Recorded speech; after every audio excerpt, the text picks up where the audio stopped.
be, whether you're here or at home. And what we're going to do today is talk about the Coconut Grove fire of 1942. And before I get started in earnest, like I often do, I wanted to recommend further reading for you in case you're interested in this event. John Esposito has written a really good book about the Coconut Grove.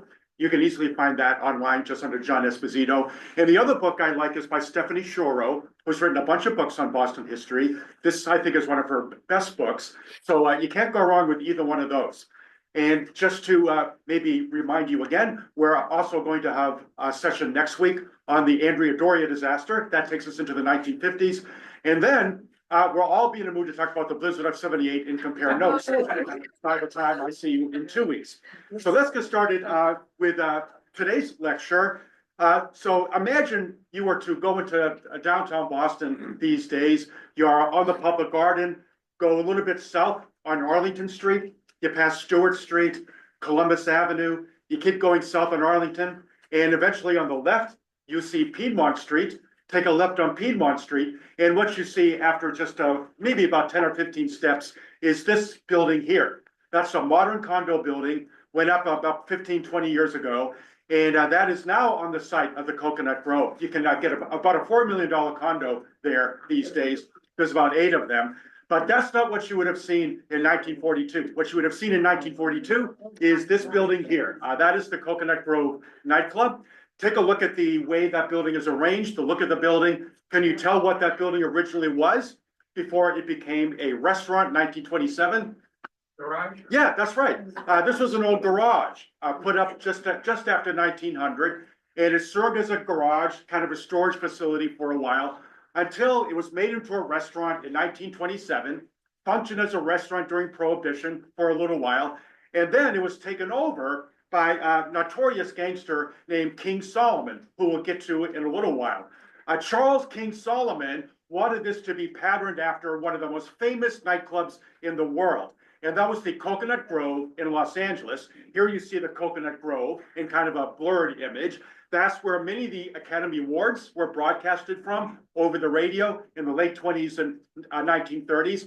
That's where John Barrymore liked to bring his pet monkey to enjoy the Coconut Grove. Gloria Swanson and sometimes Joan Crawford would have a dancing contest there at the Coconut Grove. Very famous nightclub, wonderful place, and it had a certain cachet of class about it. So why not name a place in Boston after the Coconut Grove? And that's what ultimately Charles King Solomon did. So there's the gangster I'm talking about, the truly despicable Charles King Solomon there on the left. He took over this place, I think in 1931, while Prohibition was still going on, and he made it into a speakeasy. Solomon was very good at many things. He was the king of the bootleggers during Prohibition in New England. He ran the extortion rackets, the numbers rackets. He was into prostitution. He was into drug dealing. He was really very skillful at all of those things. But one thing that he wasn't very good at was paying his employees. So he was often at the Coconut Grove, his nightclub, on any given weeknight, weekend night, and his employees would often not be paid on schedule. And instead, Charles Solomon would take the payroll, whatever was supposed to be distributed that night, often home with him to add to his other considerable assets. And so it was that on one particular night, it's the winter of 1933, just before the end of Prohibition, he took over $4,000 with him away from the Coconut Grove to spend a few hours at an after-hours nightclub on Tremont Street, the famous Cotton Club. And there he was at 3:30 in the morning at the Cotton Club when he made the mistake of leaving his party at the table with $4,000 of cash in his pocket and went into the restroom. And there he was confronted by 4 gangsters who put an end to his life. Solomon was about ready to testify because he'd been indicted by a grand jury. Very sensitive point in the life of many a mobster when you're about to go before a grand jury. And he never lived to go before the grand jury. His last words were coming out of the restroom, they got me, the dirty rat. The rats got me. The exact wording varies, but a lot of people say the rats got me is what he said. Now this necessitated an ownership change at the Coconut Grove. Who was now going to take it over? Charles King Solomon was gone. And what happened was Solomon's notorious lawyer, Barney Wilansky, who you see here, took over the club, didn't really have to pay anything for it. He simply took it over. just in time for the end of Prohibition, because the year was 1933. And it no longer had to be a speakeasy. Now he could sell legal alcohol there if he wanted to. And he was actually better at paying his employees than Charles Solomon had been. That's one thing in his favor. Didn't pay them much, but at least he paid them. But the one thing that he really had in common with Charles Solomon, the gangster, was Barney Wilansky did not want to lose money. He really enjoyed making money. And that's why when it came to the exits at the Coconut Grove, he made sure that it was just about impossible to leave the Coconut Grove unless you did so at the main entrances. There were all sorts of emergency exits, as we'll see, at the Coconut Grove, but they were concealed or they were locked. There was no way to get out. He wanted to make sure that you paid your bill, that you didn't get out without paying. So among other things, as we'll see, the exits of the Coconut Grove, of which there were 9, were all but unavailable to the average patron. You could get out the main door, you could get out the other main door, but the other 7, it's as if they weren't there. The waiters knew they were there, but the public had no reason to know all but one of them were there. We'll talk about that one. That was an exception in a second. But this is the streetscape of the Coconut Grove, and I'll just point out that Piedmont Street is there where that big sign is on the right. So that's Piedmont Street. Arlington Street is there at the front of the screen. So the Coconut Grove main door faced Piedmont Street. That's where the big sign is. And then right by the revolving door, as you went in, there was, as you would expect, another door that could have been used as an exit in time of concern. But that door was concealed by a cloakroom. So there's no way anybody would know that was there unless they worked there. Then on Shawmut Street, which is the back street, there were several emergency exits that were supposed to be available. They were either unmarked or they were concealed by curtains and other kinds of walls, so that unless you knew exactly what you were doing, you're never going to get out of there. So that's Shawmut Street, Piedmont, Arlington, and then on the other side was Broadway Street, and we'll get back to that in a minute because there was also an exit there. That was the second public exit. But the problem with that one was that in order to get to that, you had to go through a vestibule, and the vestibule had a door that opened inward if you were inside. So you're not going to be able to push that open. You got to pull that. And you can see for yourself that that's going to be a problem if there's hundreds of people trying to get out at the same time. So this place was arranged by Wilansky to be just about impossible to get out if you really needed to get out and you didn't know exactly where you're going in a time of emergency. How could he get away with this?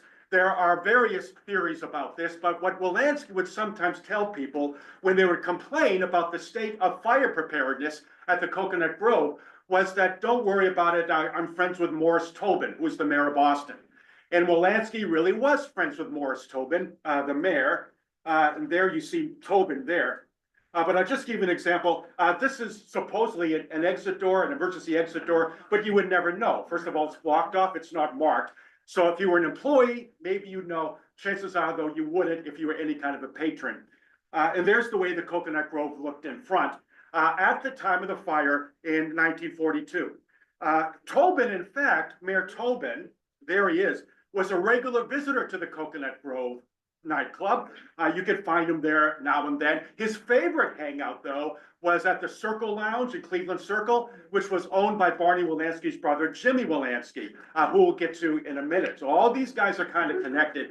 And there were building codes in Boston. There were fire codes that were supposed to be abided by. You weren't supposed to have flammable material at the Coconut Grove in terms of the decorations.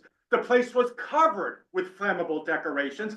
The fire department had inspected this place about 10 days before the fire. The fire inspector said no flammable decorations, even though, as we'll see, the place was literally covered with flammable decorations of all sorts. So the place was an accident, and in fact, a disaster waiting to happen. But as far as anybody knew, Wilansky got away with it without any kind of an inquiry at all into what he was actually up to. Now, to get back a little bit to the layout, that's the way it looked there. You can see that Shawmut Street on the left, Piedmont, the place covered the better part of that block. And the reason was that Wilansky took the original Coconut Grove, which is right by the area where the big sign is, and he kept expanding it, place to place to place. He never got the proper permits to expand. He just did it. And he was one of these people who figured the law doesn't apply to me. Was it because he was very tight with Mayor Tobin? We've never been sure exactly how he got away with a lot of this, but we know that he certainly did. So if you go now to the layout of the Coconut Grove, this is what we're talking about. Front door on Piedmont Street. You go in that revolving door. That's the main entrance on Piedmont Street. And as you went in, you would see to your right the caricature bar. And a lot of people just went to hang out at the caricature bar. It was so called because there were portraits of famous Bostonians around the walls. Some of them were photographs, some of them were written caricatures, hence the name. You go through, to the right was a caricature bar, and then if you wanted to get a good seat, if you had a reservation, then you would go continually towards the front, or where Shaman Street is, actually the back, and that was the dance floor, as you can see. And the dance floor looked kind of like that. So hence the name Coconut Grove. There were these big coconut trees, fake coconut trees, that acted as pillars holding up the roof. There are 6 of them on all sides of the dance floor. And this is Angelo Lippi, who was the maitre d', the famous maitre d' of the Coconut Grove. And if you were somebody who amounted to something, kind of a VIP, he's the one who was sure to show you to the table. And there he is with one of the big fake palm trees. Everybody played the Coconut Grove. Jimmy Durante often performed there, often liked to eat there. His favorite place, though, was West Broadway Blindstrub's, famous Blindstrub's on West Broadway. But he liked the Coconut Grove. Tommy Dorsey played the Coconut Grove. Glenn Miller, Artie Shaw, Les Brown and his Band of Renown, they all played the Coconut Grove. I'm not sure about Duke Ellington, though, because the Coconut Grove had a quiet segregationist policy. So if you were a Black patron, it was just about impossible to get a table there. They just ignore you. That was against regulations, but they did it anyway. Regulation number 1900 that Barney Walensky just broke whenever he felt like it. So I'm not sure that Black led bands or bands that were largely composed of African Americans, I'm not sure they played the Coconut Grove. But I do know that if you were Black, chances are you weren't going to get in. 15 steps down. Oh, by the way, everybody was anybody I said would go to the Coconut Grove. Can you guess who that woman is? This is not easy. That's the famous evangelist, Amy Semple McPherson from California. She went to the Coconut Grove along with a lot of other people.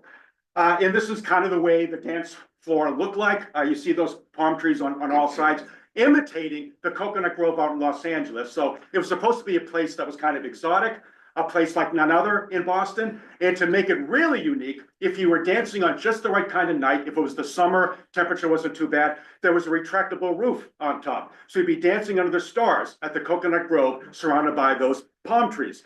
Lovely place to be. And if you could not get a seat at the caricature bar, and if you couldn't get a table on the dance floor, and if you weren't a real VIP, and the real VIPs would usually be here. That's a terrace right on one side of the dance floor, surrounded by an iron fence so that everybody would know they weren't supposed to go up there unless they were specifically shown to that table. But if you weren't one of those, there was still another place you could go at the Coconut Grove. What you could do is go through the revolving door and then take a sharp left, and eventually you find a staircase a little bit further to the left, kind of around, and the staircase would take you down to the Melody Lounge. In the Melody Lounge, the basement area of the Coconut Grove was supposed to be like a speakeasy. It's there on the lower right, cut away the way the basement would look. It was very dark in the Melody Lounge. There were these fake palm trees. They weren't pillars, but they were lining the walls as decorations. The fronds were made of paper, and there were fake coconut husks beneath the palm fronds. And in the fake coconut husks, there were teeny little bulbs, which was supposed to be very dim. So the place would look like a speakeasy, about 7 watt bulbs down there in the Melody Lounge. And there was a very soft light over the bar. There was a bar in the center of the Melody Lounge with a raised space for a piano in the middle of the bar. So it was kind of not a secretive place, but a place that was maybe a little bit like what you would have seen in a speakeasy before the end of Prohibition. And you'd always get there by the staircase. It was supposed to be a place maybe where if you didn't like the bright lights of the caricature bar, you could hang out with your date, maybe engage in a little harmless kissing down there. And that's why young people often like the Melody Lounge. That's often what you find there. Now this space, the Melody Lounge, was tiny. Now, I just measured out this room where we are now. What would you say the dimensions of this room would be? I think it's something like 30 feet by 30 feet, maybe something like that. And the Melody Lounge wasn't much bigger than that. It was 35 by 55 feet. So you'd be down in the Melody Lounge. Sometimes there'd be 4 or 5 people trying to get drinks, five people deep, trying to get the attention of the bartenders at the Melody Lounge, hugely crowded. There were teeny little tables along the wall where the fake palm fronds were. And there was also an exit in the Melody Lounge, but you would never know because it was covered up with the same fake wood material that covered the rest of the walls of the Melody Lounge. If you were a waiter, you knew that was a door. If you weren't a waiter, you didn't know that was a door, just like everything else at the Coconut Grove.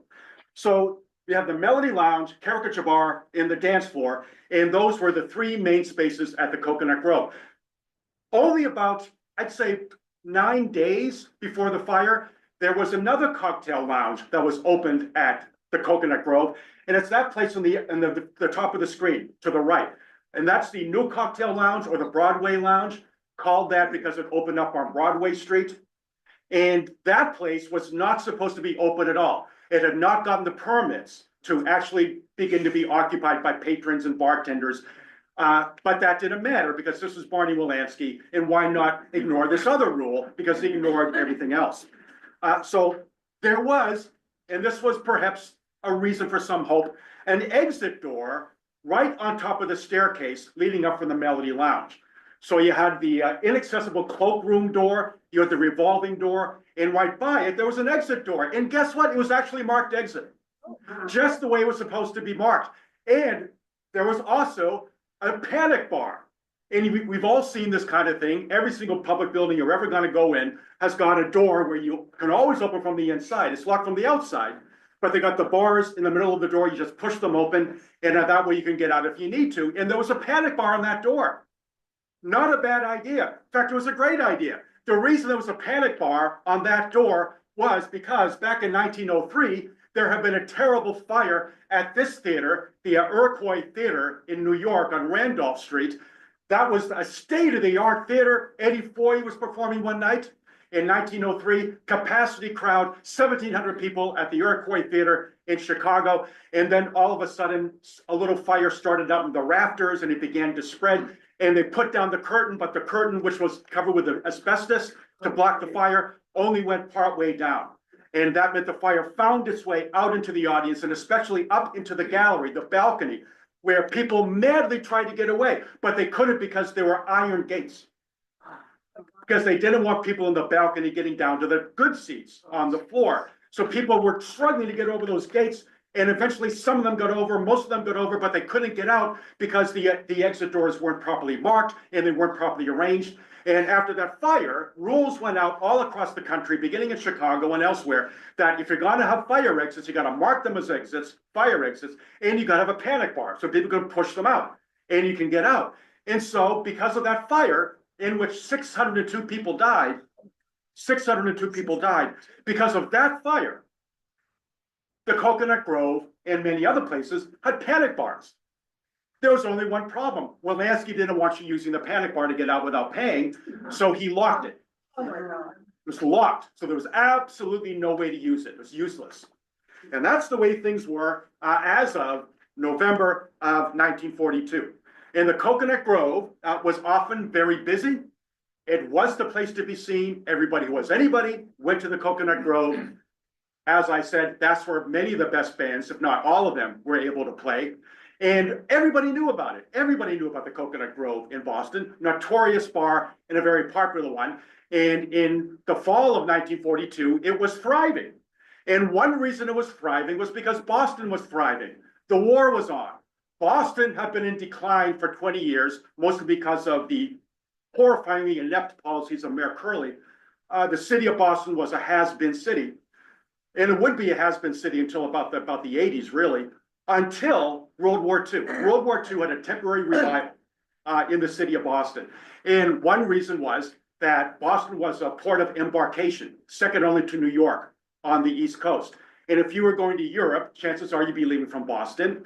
So a lot of people were going into Boston. The Charlestown Navy Yard was prospering as never before. The Four River Shipyard down in Quincy, prospering like never before. Mills, that were on the verge of closing or had closed were revived to produce things for the war all around Boston. Many a sailor, thousands of them, the first words they would ever speak as they got off the vessel, we all know them, which way to Scully Square. And that was the Boston of World War II. It was doing very, very well. And Barney Wilansky was doing very well too. He's prospering hand over fist. He was going to make sure he never lost a dime. He was so certain that he was absolutely not going to lose any money at the Coconut Grove, that he hired what he thought would be the perfect woman as a bookkeeper, somebody who was sure to know money, how to keep it, how to make sure it wasn't lost. And that was none other than the wife of Charles Ponzi. Rose Ponzi was the bookkeeper at the Coconut Grove, and apparently very, very good. And he also had people overlooking the cashiers. He didn't want the cashiers stealing anything out of the register. Very concerned with embezzlement. Now, he didn't mind committing embezzlement, but he didn't really like the idea of other people committing embezzlement. And so he had people watching the cash registers. And one of the guys he had watching the cash registers that night, November 28th, 1942, was his nephew, Daniel Weiss. Daniel Weiss was down in the Melody Lounge, kind of keeping an eye on the cash registers as the afternoon turned into evening and the place began to fill up. So that brings us to the night of the fire. Now, Wilansky would usually have been at the Coconut Grove, but he had a heart attack a few days before. So he was in the hospital. He wasn't at the Coconut Grove. He left his brother Jimmy in charge. Jimmy is going to spend much of the night at the New Broadway Lounge hanging out with a Boston police captain and an assistant state prosecutor. And all three of them are going to be hanging out at the bar over by Broadway. But Barney himself wasn't there. 3 days after Thanksgiving, as many of you know, that Saturday, there was a very, very big football game at Fenway Park between BC, which was undefeated. They were 8-0, I think, and they were going to play Holy Cross. Holy Cross was going to be a pushover. Holy Cross was 4-1 that year. Everybody knew that BC, led by their famous running back Mike Hollaback, were going to go to the Sugar Bowl. All they had to do was beat Holy Cross, and they might win the national championship. Everybody was talking about BC in Boston. And the game where they had to beat Holy Cross, probably a pushover, was at Fenway Park. 41,000 people jammed Fenway Park that afternoon to see the game. It did not go well. BC committed 8 fumbles during the course of the game, including one by Mike Hollaback on the goal line. Holy Cross went crazy, and they actually, in the Battle of the Jesuits, scored 55 points on BC in front of 41,000 stunned, mostly very upset spectators.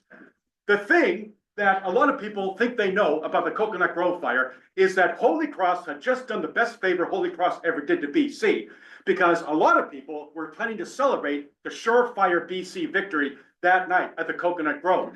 Actually, that's not true. Based upon Stephanie Shoro's research, it turns out that BC, if the team was going to go anywhere, it was going to be at the Statler Hotel, which was in Park Square, about a block away from the Coconut Grove, just beyond the edge of Bay Village. And maybe they didn't go to the Statler Hotel, but there was no set arrangement to go to the Coconut Grove. So really, the fact that BC lost probably didn't make much of a difference that night. But one person who might have changed his plans was Mayor Tobin. Mayor Morris Tobin, it seems, was going to go to the Coconut Grove, but he wasn't in the mood for it because he was a BC guy, and he decided to have a quiet dinner at the Parker House, along with a few members of the BC and Holy Cross teams. So he wasn't there that night either. Barney wasn't there, Mayor Tobin wasn't there, but Jimmy Wilansky, Barney's brother, was certainly there, along with plenty of others that Saturday evening.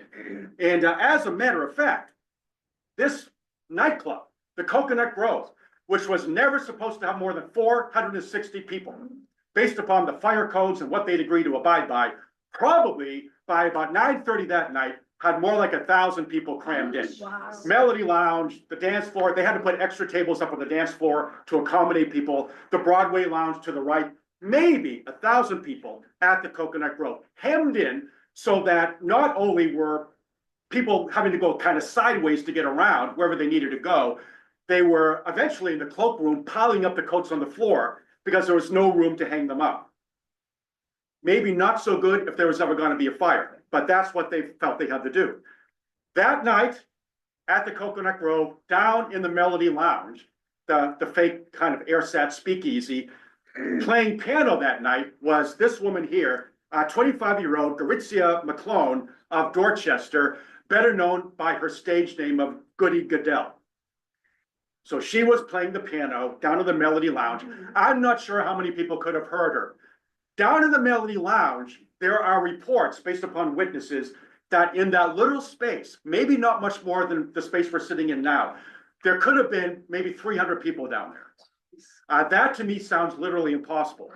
But even if there's 200 people down there, imagine how crowded that was. Everybody's shouting for a drink, cigarette smoke, cigar smoke everywhere, probably almost impossible to breathe down there. But that would have been about what the Melody Lounge was like, getting to be about 10:15 p.m. So at 10:15 p.m.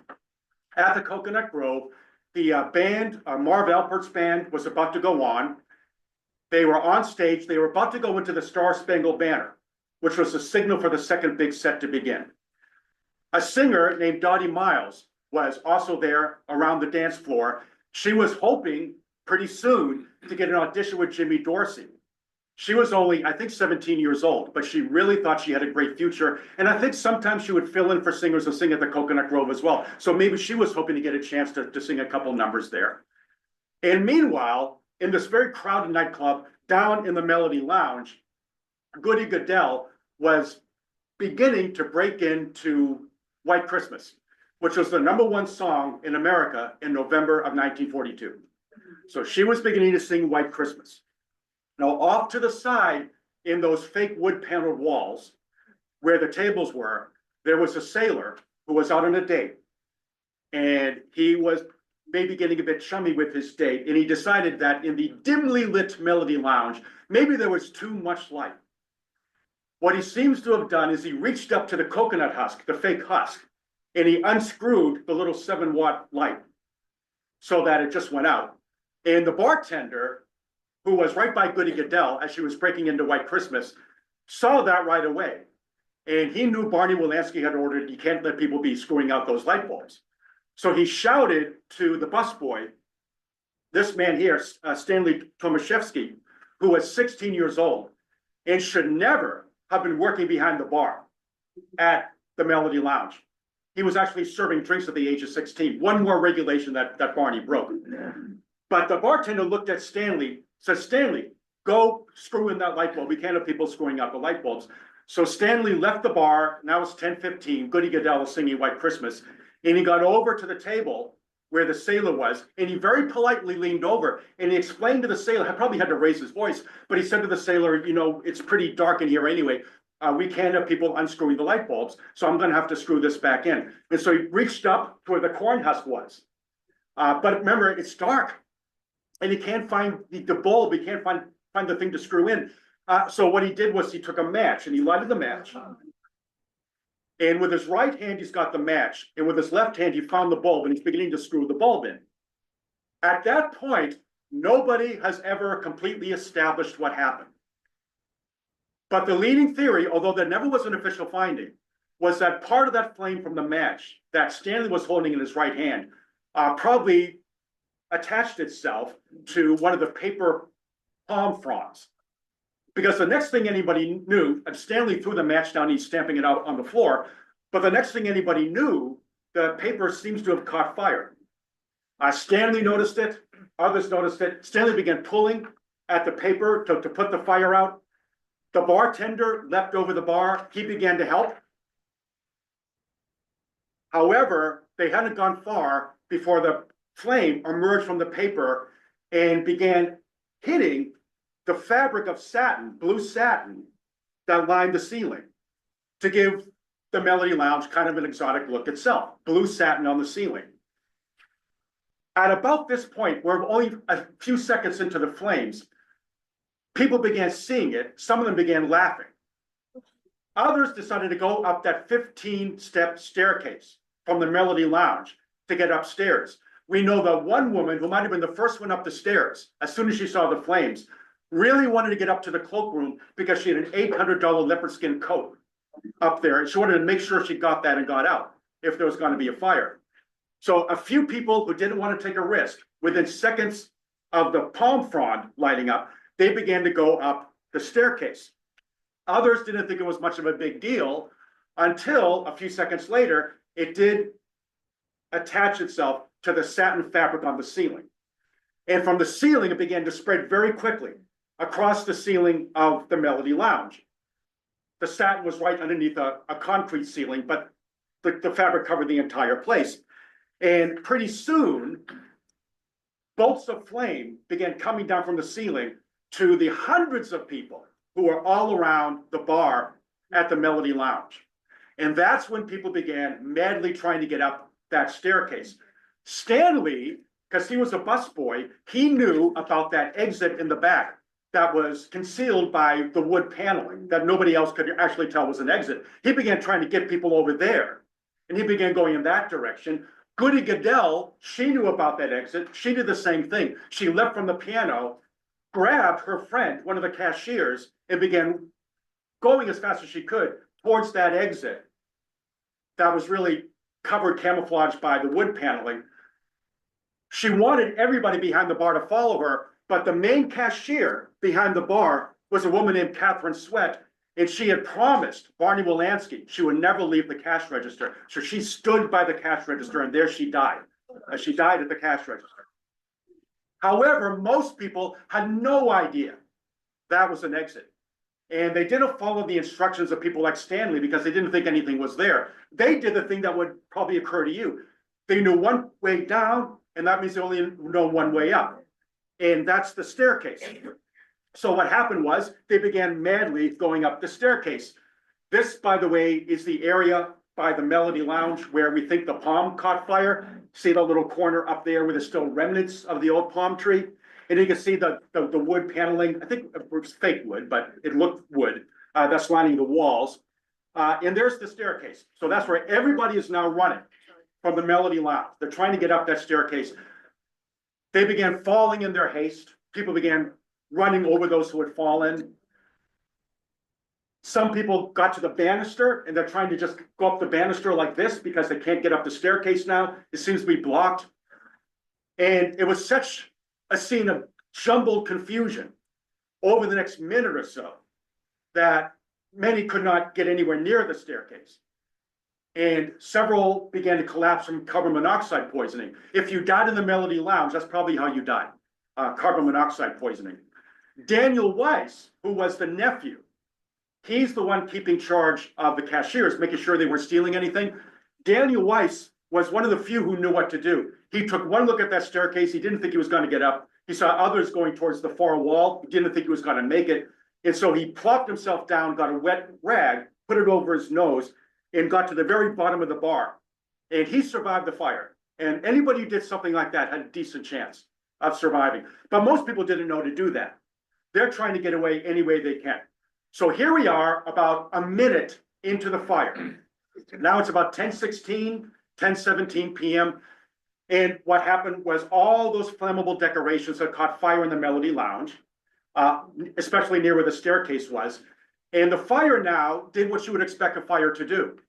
The burning of the flammable decorations began to release its own kind of gases. And the fire began to take strength from those gases. And in the meantime, it wants to go up that staircase. And the reason is there's more oxygen level above because the Melody Lounge is just a mess of cigars, cigarette smoke. But up there, relatively speaking, there's more oxygen. So the fire wants to get there. It always wants to go where the oxygen is. And that's where the fire went, all the way up the staircase. Those who got up the staircase, they saw to their delight and relief the door marked exit with the panic bar. And they began pushing the panic bar, and we know what happened to no avail. It didn't budge. There was no way out. The only thing they could do is get to the revolving door. So now we're about a minute and a half into the fire. It's now up on the main floor of the Coconut Grove Lounge. And it's approaching the caricature bar.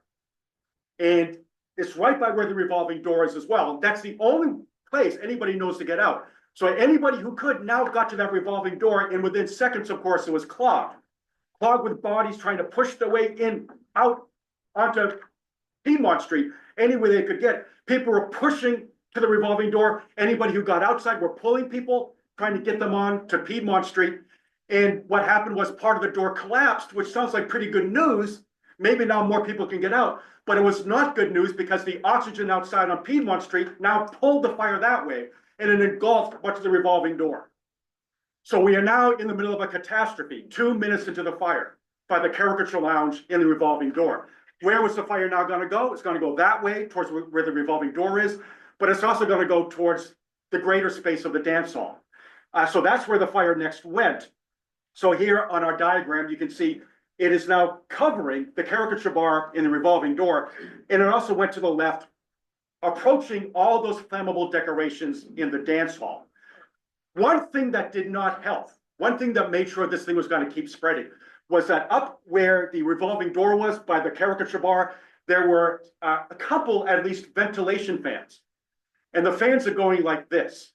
And that's pulling the fire and pushing it forward and making it go ever faster. And also, the walls of the caricature bar and the stools of the caricature bar were both made of this leatherette substance, highly flammable, that when it burns, gives off the same kind of chemicals found in tear gas. And you put everything together, and it's getting worse and worse and worse as everything now made its way towards the dance floor where most people at the Coconut Grove were that night.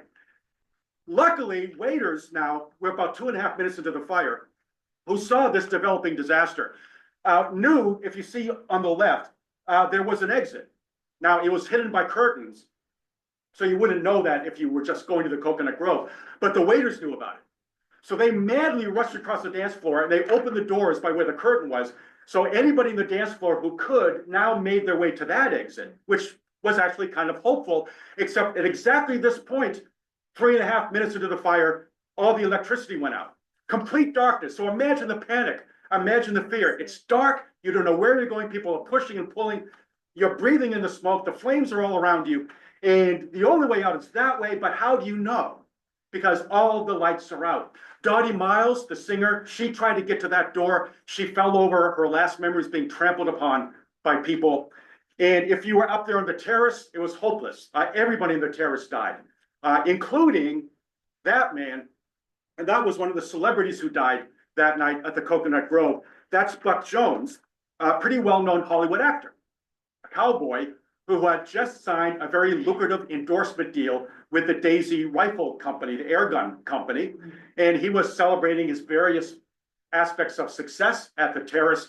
He died along with the VIPs around him. Others who died on the dance floor were 4 brothers who were celebrating that night because one of their brothers, Henry, was home from leave from Florida. He was in the Army Air Corps. The 4 Fitzgerald brothers died. They were James, Wilfred, Henry, and John. If you go to Wilmington, that's where they were from. If you go to Wilmington, there's a little monument there, I think, on the town common. They died that night. Also dying that night was a couple, Claudia and John O'Neill of North Cambridge. They had just been married 3 hours before on Ringe Avenue, at a church on Ringe Avenue. And they decided to celebrate with their friends. And they went to one bar, and somebody suggested they go to the Coconut Grove. And that's where they died, 3 hours into their honeymoon. 55 servicemen died that night at the Coconut Grove. Henry Fitzgerald, who was on leave from Florida, was only one of them. There was a nearby door leading to the kitchen from the dance floor. And that was another place that no patron would know about, but that the employees knew about. So we're 3 or 4 minutes into the fire now. And as it became more and more difficult to get out through where those drapes were onto Shaman Street, some of the workforce began going to that door down to the kitchen. And if you could follow them, you might be able to make it out, because once they got to the kitchen, one of the busboys or a waiter, somebody who worked for the Coconut Grove, took a whiskey bottle and he smashed open the window. And they began crawling out the window on the Shaman Street. If you could do that, you were going to be okay. 5 people had a better idea, I think. As soon as they got to the kitchen, they went into the walk-in freezer, and they were fine. They survived the fire. On top of where the kitchen was, on top of the basement, there was still the dance hall, which was becoming a scene of terrible tragedy. But there was also the stage. There were musicians up on the stage when the fire began. And they knew better what to do than almost anybody. There was a rear door. There's 9 exits. There's 9 exits in the Coconut Grove. And one of them was right by where the stage was. And they began going out that exit. Most of them were saved, including a guy who was pretty famous at the time, named Lesberg, Jack Lesberg, one of the best bassists in America, who just happened to be at the Coconut Grove, Jack Lesberg. The tradition always was that Lesberg wanted to make sure that they could get through that door, took his base and smashed the door with a base. But who would grab their base on the way out in an emergency like this? Charles Mingus always told that story about how Jack Lesberg broke open a door at the Coconut Grove with his base, but it's not true. He almost passed out. He was lucky to get out, but he left the base behind. He did a sensible thing, I'm glad to say. Now, the last place to be hit, that's the scene outside. So about, on this point, well after the fire had been put out, but you can see the chaos on Piedmont Street outside. But if you go back, this is what the Melody Lounge will look like eventually. But if you go back to the layout here, the last place where anybody was, and the last place to be hit by the fire was that new cocktail lounge, which had never been open, remember. But it was open, and that's the last place the fire went. Remember the problem there, the exit door was functioning, but it was inward face, so you couldn't push it open, you had to pull it. So some people got out quickly. Most people didn't. 100 people died. 100 people died in that cocktail lounge. Jimmy Wolanski got out. The police captain got out. The assistant prosecutor for Suffolk County, he got out. But 100 people didn't. One of those who got out was a 21-year-old petty officer in the Coast Guard named Clifford Johnson. He'd been there on a date with a woman named Estelle. As the flames went in to the new Broadway Lounge, we're less than 10 minutes into the fire, more like 6 or 7 minutes into it. He reached for Estelle to lead her out. She wasn't there. Remember, everything had plunged into darkness. There's no light. He got out. He insisted on going back in to find her. I'm not sure how he got back in, but he went in looking for Estelle. The smoke is everywhere. He's getting burnt. Then he went back out just to breathe. And then he went back in a third time, trying to find Estelle. Still can't find her. Meanwhile, he can feel he's getting more and more burnt. But he went back out just to breathe. And then he went back in a fourth time to find Estelle. It turned out that Estelle had gotten out right away. He was burnt over most of his body. He should never have survived. But he did survive. He was in the hospital for 1.5 years. He had countless procedures on his burns.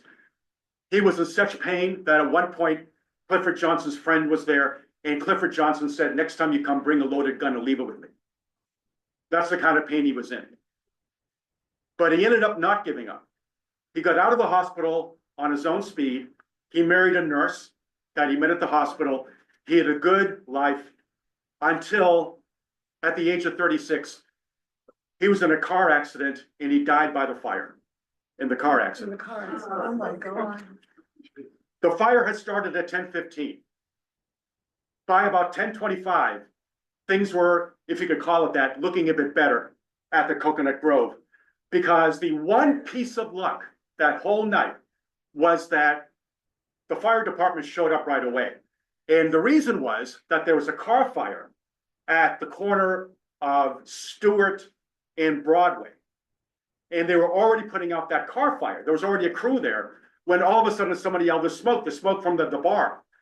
And the crew called in their comrades. They went over to where they could see the smoke, and they began doing what they had to do. They began breaking windows with their hatchets, began putting water in where they could. They got the fire out by where the revolving door was, and they began going in where they could to lead people out.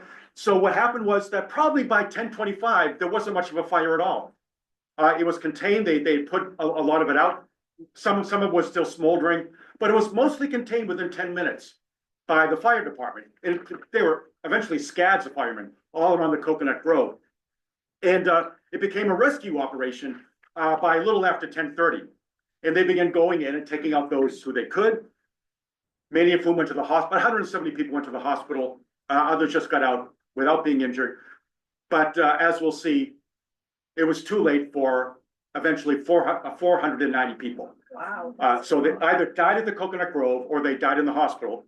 490 people was the death toll. So far, this story is one of corruption. This should never have happened. We know now, although not everybody did then, but we certainly know now this was not the busboys' fault. It may be that little match lit a piece of paper that Stanley lit, trying to screw in that light bulb.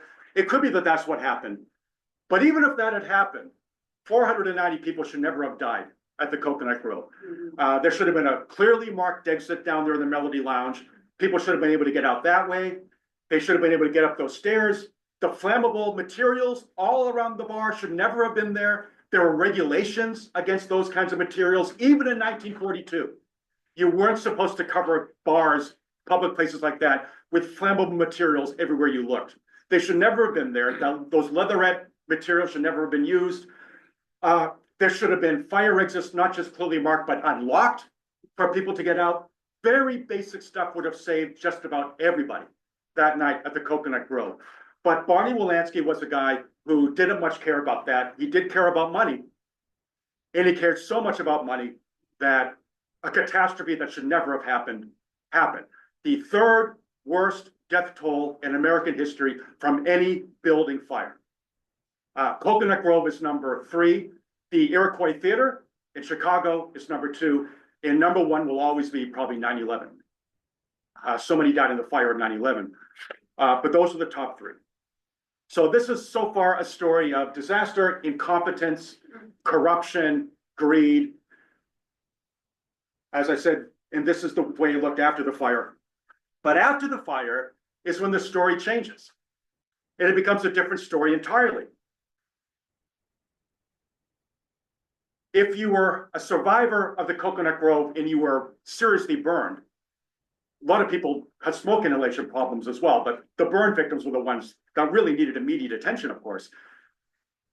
You were, relatively speaking, in luck because the year was 1942 and the US government had designated Boston as a place to train emergency personnel in the treatment of burn victims. And there were plenty of materials on hand to treat burn victims in Boston hospitals because of that. And not only that, they had just had a big drill about what to do in case of a mass casualty event. The emergency personnel were ready at Boston City Hospital and Mass General. They had materials, they had the training, and guess what? By the time the ambulances began to arrive at the hospitals, City Hospital and Mass General, it was near 11 o'clock. That's a shift change. So he had plenty of personnel there. They were either still there or they were just arriving. And they stayed and they did their work. That's one piece of luck. The other piece of luck, as it turned out, was that there were 2 theories about how to treat burn victims. If you went to Boston City Hospital, what happened was they would give you the usual traditional treatment. The usual treatment for burn victims, and this is what happened at Boston City Hospital, was they would resort to something called debriding.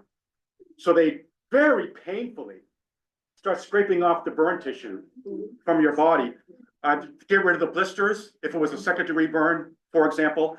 And once they scrape that tissue off, that skin off, they would put tannic acid on the skin, and they would begin the healing process that way. And it was very disruptive, it was traumatic, and it was painful. But what had happened was, at Mass General, there were 2 doctors, Dr. Bradford Cannon and Dr. Oliver Cope, who for a couple of years now had thought that that was the wrong way to treat burn victims.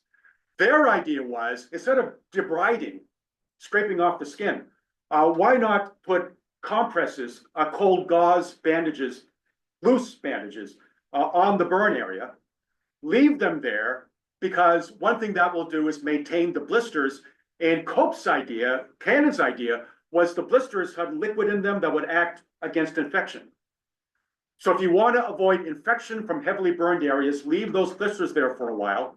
So we begin the healing process with a much softer way, without the debriding, and that would mean that patients would not typically go into shock, as many burn victims did. And it also meant that if you gave them antibiotics, they would be ready in a quicker time for skin grafting to begin to repair the area. So it was a softer, much less abrasive treatment. And that's what they decided to do at Mass General. So you see what we got now? As of November 28th and 29th, we have the beginning of an unplanned clinical trial. What method works best? Is it the traditional method at City Hospital, or is it the new method? And they learned as they were going on, but what happened was at City Hospital, using the traditional method, about 1/3 of all the burn victims who got there died. And at Mass General, none of them died. Starkly different results. And the US military was paying attention.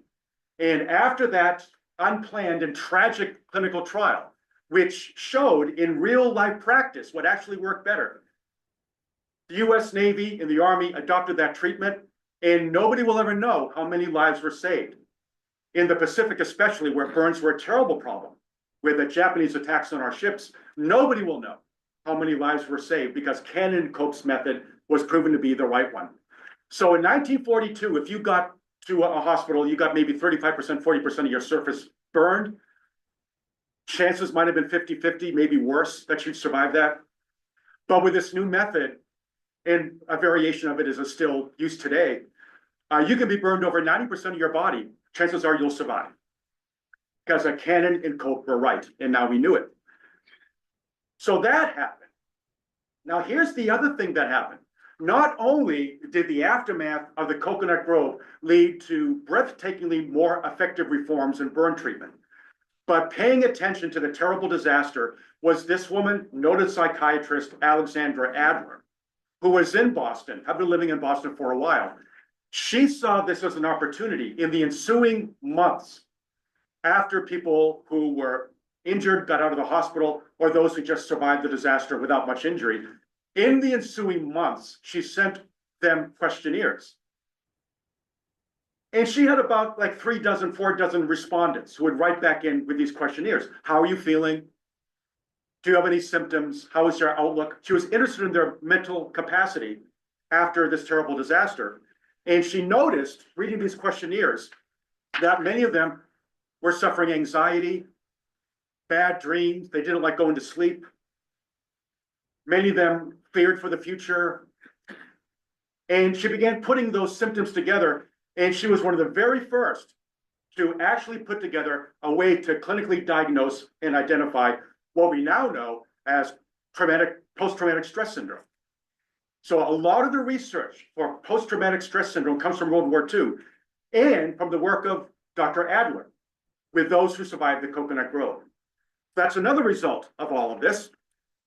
All told, and there's another result, regarding those 490 people who died, what was to be done about it? We're talking about people who should never have died. And at first, a lot of people blamed Stanley the busboy. So much so that he began to get death threats. Oh my God. And the police had to put him up at a hotel in Kenmore Square just to preserve him from people who might attack him. Stanley was told over and over again, it's not your fault. Eventually, he was able to live with himself. He had a good life, a long life, good family man, worked, I think, eventually for the federal government, if I'm not mistaken. He died at the age of 68. His wife said that he prayed every day for the families of the victims, and also that whenever he could, he went to the graves of the victims to pay his respects. But very quickly, public attention shifted away from Stanley and towards Barney Wilansky, which is where the attention should have been. And what happened was, a few weeks after the Coconut Grove fire, there was a big investigation, and the authorities in Massachusetts decided to start charging people criminally. They charged contractors who hadn't done their job properly. Barney didn't care about the rules where contracting was concerned. Wiring was terrible. I don't know if that played a role in the disaster. But the lead contractor was charged with first a felony, then a misdemeanor for his work. City officials were charged for not properly inspecting the Coconut Grove. Barney Wilansky and his brother Jimmy was supposed to be in charge that night. They were both charged with involuntary manslaughter, the most serious of the charges. And that actually would give rise to the third big lasting result that I'm going to talk about of the Coconut Grove. How would you charge Barney Wilansky with manslaughter? He wasn't even there that night. He was in a bed at the hospital. But they charged him with involuntary manslaughter. They put him on trial. His lawyer, first of all, said, oh, well, Barney, he actually told these waiters to make sure those doors were unlocked and open and clearly marked. But guess what? All the waiters that he said he told to keep them clearly marked and open were dead. They all died in the fire, and they couldn't testify otherwise. So nobody believed it. Then his defense was, there's no way I could have known this would happen. Jury's not going to believe that. The third defense was, it's the victim's fault. They should never have panicked. That didn't work either. Barney Wolanski was convicted 19 counts of involuntary manslaughter. Jimmy wasn't. Jimmy was in charge, but what could Jimmy do? Barney's decisions had made all this possible. Jimmy was acquitted, but Barney was convicted of involuntary manslaughter, and he appealed. How can you send me to prison if I wasn't even there that night? And the appeals court wrote a decision that was a trendsetter in Massachusetts law.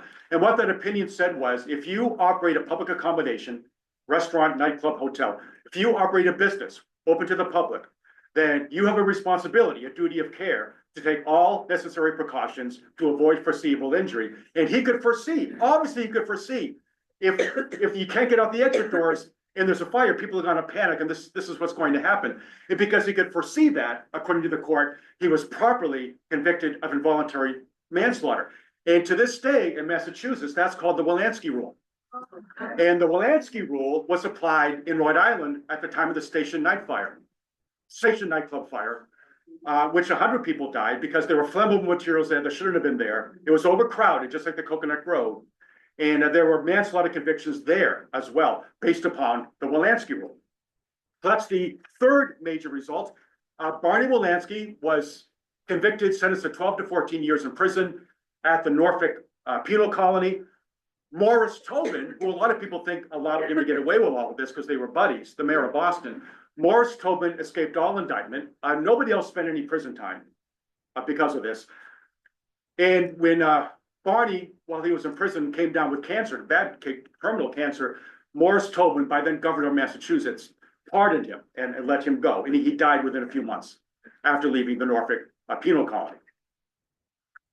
Morris Tobin would never pay any price for this. In fact, they named a bridge after him. And there's a statue of Morris Tobin on the Esplanade. So every July 4th, you can see his statue if you're down there on the Esplanade. And that means we get to the fourth result of the fire. In the fourth result we live with every day. There were already fire codes. There were already rules that said you have to have emergency exits. You got to have exit signs. All those rules were already in place. Barney Wolanski just ignored them, but they were already there. The rules now became much more tightly enforced, not just in Boston, but elsewhere. And they made one particular rule that really is the legacy all around the country of the Coconaut Grove. And that is that if you got a revolving door here, and you'll see this in every public building you'll ever go in, there's got to be another door right next to it. And it's got to open out. So you'll never go to anywhere where there's a revolving door with no other door. There's always another door right by it that opens out. And everybody adopted that rule after the Coconaut Grove.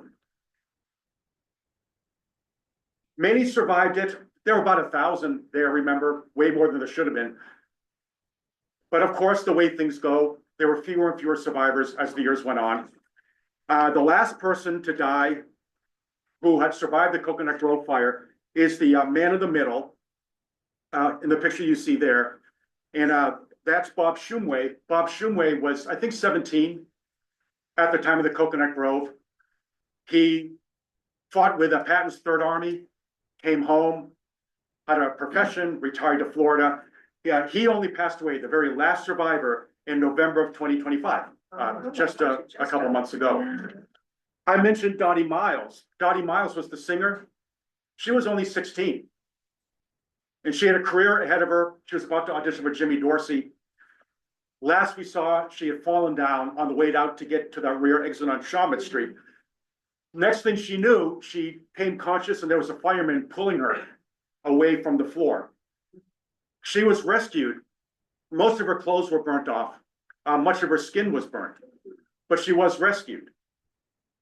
She went to the hospital, spent well over a year in the hospital. And she had something like 40 or 50 operations, like many of them did. And she became very well known in Boston for enduring this trauma. She became known as Dauntless Dottie. And she was so well known that a crew of Bostonians who manned a B-29 in the Pacific named their B-29 the Dauntless Dottie.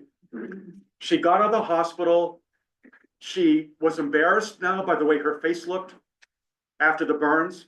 She usually wore a veil if she was out in public, but she didn't stop her singing career. She had a show on WBZ for many years, and she survived. as many did, and got on with their lives. The question now, I suppose, is how best to remember them, because that condo complex is now on Piedmont Street. There's a little marker in the sidewalk that's kind of easy to pass over. So what they're doing now is they're going to take this design of the Coconut Grove. I think that's what the Coconut Grove looked like, those pillars, I think on Broadway. And they're going to take that basic design and they're going to make a memorial of it. And it's going to look like that. And it's going to be in Statler Park, which is about a block and a half north of where the Coconut Grove is, just beyond Bay Village. That's the place where the Emancipation Group, the Lincoln statue, used to be before they took it down. And then now it's going to be there in the park. And if all goes well, if they raise the money, maybe this time next year that will be up there. But they've designed it and that they're just now trying to raise the money.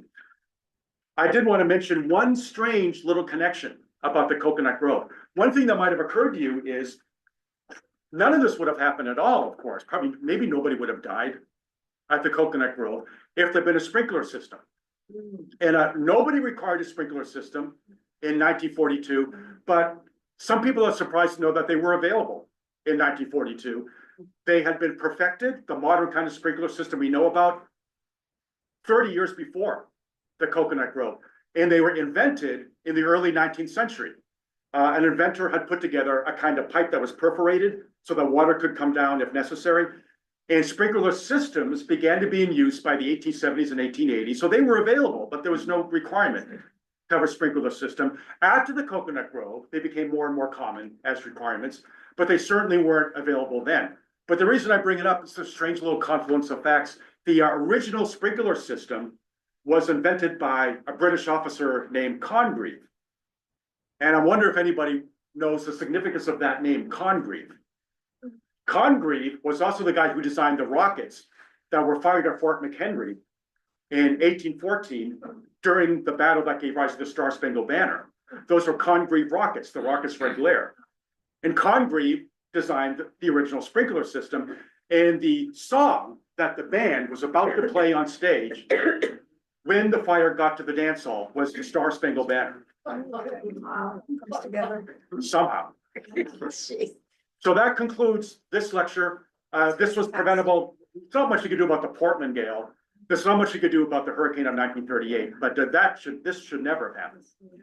And next time I see you, the Andrea Doria, that's another story of something that should never have happened as well. Okay. So I look forward to seeing you all there. Then, Yes. are there any questions or comments? Thank you. Yes, go ahead. My mom was there that night. She was? She was 20 years old. She was dating